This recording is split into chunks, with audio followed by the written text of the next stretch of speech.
Halo semuanya, bertemu lagi dengan Miss Yana pada video pembelajaran ekonomi. Kali ini kita akan belajar tentang konsep ilmu ekonomi. Setelah pembelajaran kali ini, kalian diharapkan mampu untuk mendeskripsikan konsep ilmu ekonomi serta terampil menerapkan analisis biaya peluang dalam memenuhi kebutuhan sehari-hari.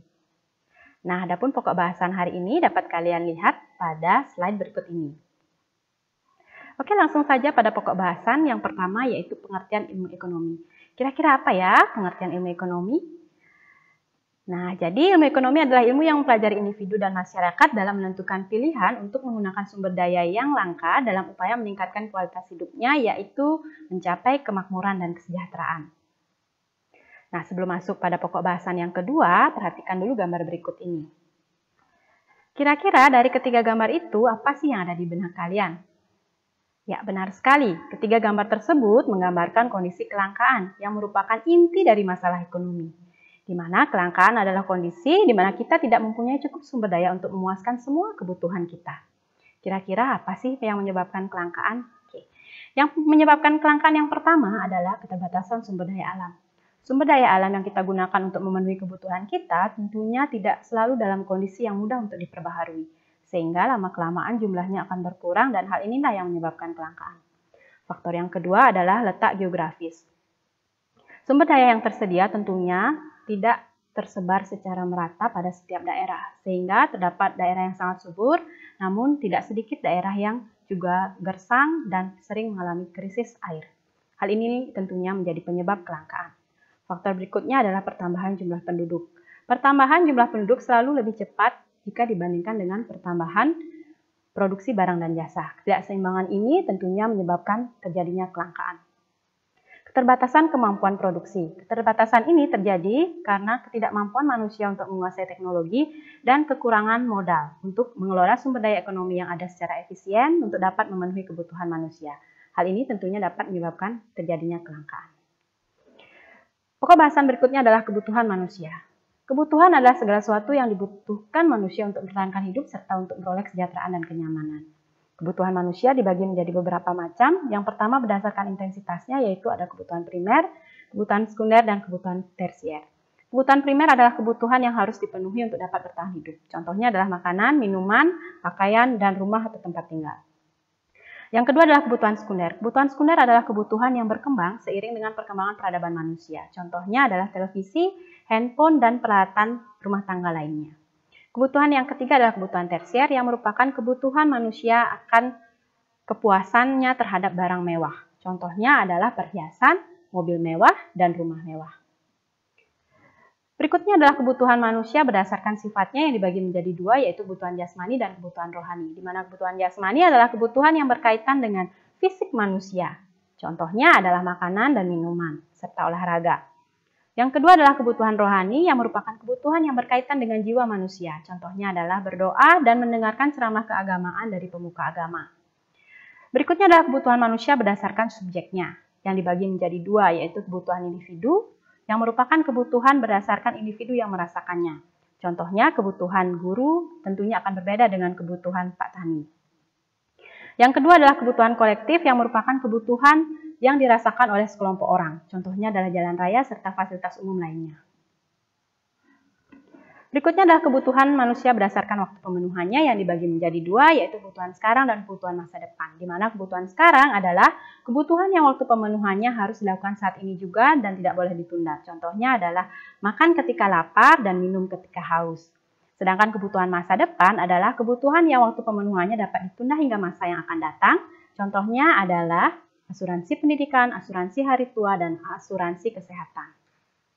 Berikutnya adalah kebutuhan manusia berdasarkan wujudnya, yang dibagi menjadi dua, yaitu kebutuhan material dan kebutuhan psikologis.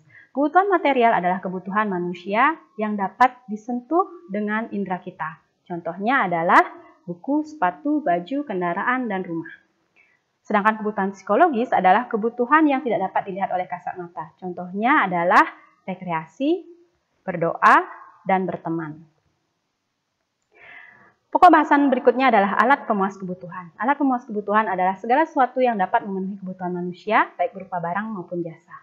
Mana barang adalah alat pemuas kebutuhan yang berwujud dan dapat dilihat dan diraba oleh indera kita. Sedangkan jasa adalah alat pemuas kebutuhan yang tidak berwujud, tapi dapat dirasakan manfaatnya sebagai alat pemuas kebutuhan. Macam-macam alat pemuas kebutuhan atau barang dibagi menjadi beberapa hal. Yang pertama berdasarkan kegunaannya, yang dibagi lagi menjadi dua, yaitu barang produksi dan barang konsumsi, di mana barang produksi adalah barang yang digunakan untuk memproduksi barang lainnya. Contohnya adalah mesin-mesin produksi. Yang kedua adalah barang konsumsi yang merupakan barang yang dapat digunakan langsung untuk memenuhi kebutuhan manusia. Berikutnya adalah barang berdasarkan hubungannya dengan barang lain yang dibagi menjadi dua, yaitu barang substitusi dan barang komplementer. Di mana barang substitusi yaitu fungsinya saling menggantikan satu sama lainnya.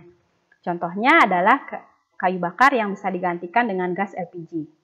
Yang kedua adalah barang komplementer. Barang komplementer ini barang yang posisinya saling melengkapi satu sama lainnya. Contohnya kancing melengkapi baju, gula melengkapi kopi dan teh.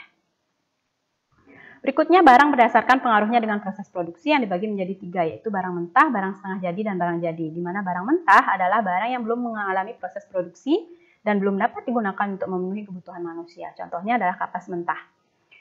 Yang kedua adalah barang setengah jadi, di mana barang setengah jadi ini adalah barang yang sudah mengalami proses produksi, namun belum dapat digunakan untuk memenuhi kebutuhan manusia. Contohnya adalah benang. Yang ketiga adalah barang jadi, di mana barang jadi ini adalah barang yang sudah mengalami proses produksi dan sudah dapat digunakan untuk memenuhi kebutuhan manusia. Contohnya adalah baju. Berikutnya adalah barang berdasarkan cara memperolehnya yang dibagi menjadi tiga, yaitu barang ekonomi, barang bebas, dan barang ilit. Barang ekonomi ini adalah barang yang memerlukan pengorbanan untuk memperolehnya. Contohnya adalah makanan, minuman, pakaian, mobil, dan rumah. Yang kedua adalah barang bebas. Barang bebas ini adalah barang yang untuk memperolehnya kita tidak perlu mengorbankan apapun. Contohnya adalah sinar matahari dan udara. Yang ketiga adalah barang ilit. Barang ilit ini adalah barang yang keberadaannya dalam jumlah besar dapat mengakibatkan bencana bahkan membahayakan hidup manusia. Contohnya adalah air ketika banjir dan api ketika terjadinya kebakaran. Pokok bahasan selanjutnya adalah skala prioritas. Ekonomi sering disebut science of choice, yaitu ilmu tentang bagaimana manusia melakukan pilihan. Hal ini terjadi karena terbatasnya sumber daya yang tersedia jika dibandingkan dengan kebutuhan dan keinginan manusia untuk memenuhi kebutuhan hidupnya.